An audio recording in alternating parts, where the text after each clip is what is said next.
Hi guys, welcome to the Introduction to Maps in Folium and Python course. In this course, we will be touching on a couple of topics ranging from interactive maps, which is what you see before you, Folium, Python, Pandas, Selenium, and Jupyter. So what interactive maps are? They allow the ability to create layers of information that can be shown or hidden at a click of a button. So if I click on the map on a point, it reveals certain information. Okay, like for instance, here it reveals the name of that suburb and the amount of water consumption in kiloliters. It includes addition of text boxes to data points, which is what we have just seen, that show up when clicked to give a quick summary or description. Zoom functions that allow users to focus on either the details of a particular region or to gain a quick overview of a wider area. So you can use the zoom functions of the interactive map to gain a view of the wide area, or you can zoom in to a specific area. Data can be quickly updated, and these updates are transparent to the users. Points of a map can be linked to external supporting documents such as images, videos, or graphs. So Folium is a mapping library that builds on the data wrangling strengths of the Python ecosystem and the mapping strengths of the leaflet.js library. It was built to help people visualize geospatial data. It can help you create a map of any location in the world. So that is the library that we will be using for our mapping. So it combines some of the Python language features as well as some classes from leaflet.js. So our programming language that we will be using is Python, which is just a programming language that can do whatever you want it to do. And then we are also going to use Pandas. So Pandas is a Python library that is used for data manipulation and data analysis. It can also be used as an ETL tool. And then we'll also be using the Selenium library. So Selenium is an open source tool that is used for automating tests carried out on web browsers. You can automate clicks, filling of forms, etc.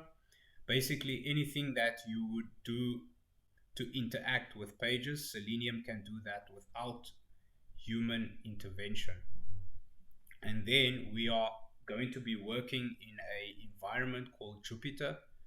So Jupyter Notebook is an open source web application that allows you to create and share documents that contain live code, equations, visualizations, and narrative text.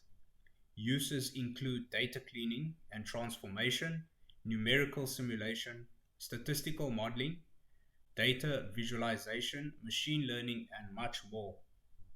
So the types of maps that we will create in this course range from heat maps, point maps, choropleth maps, and we will also be covering the consumption of external web map tile services.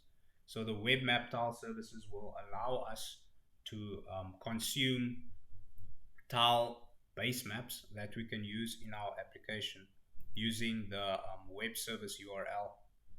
We will also be covering different use cases, um, ranging from we'll be mapping unemployment rates, we will be mapping dam levels, and we will be mapping water consumption. And then when we are done, we will export and share our maps in the form of an image or in the form of an HTML web application. So I'm going to show you what the exported version of our maps will look like as an HTML web application. So here is one of the many maps that we'll be building. So as you can see it's exported and it's interactive. So you can, if you want to share the map, you can just send the HTML file to someone and they can view the map that you created. And then we'll also be creating this point map here, where we have a bunch of points per suburb and we classify them with the different colors. And not only that, but we'll also be covering the consumption of web map tile services. So that helps us build multiple base maps or layers like we have here. If I click on one, world ocean base, and here's another one. So as you can see, we'll be consuming multiple web map tile services. Okay, and if you share this map, all these layers, these points, and the data will be included in HTML. Okay, and then we will also be building a choropleth map where we'll be mapping the unemployment rate per country in the year 2018. Okay, and we'll also showcase the consumption of a beautiful tile from a web map tile service. So yeah, that is basically some of the few things that we'll be doing in this course. And before you get started, you might want to visit Anaconda. So Anaconda will basically contain our entire development environment, Jupyter notebooks and Python, as well as most of the libraries that we will be using for data science will be included in Anaconda. So you go to download,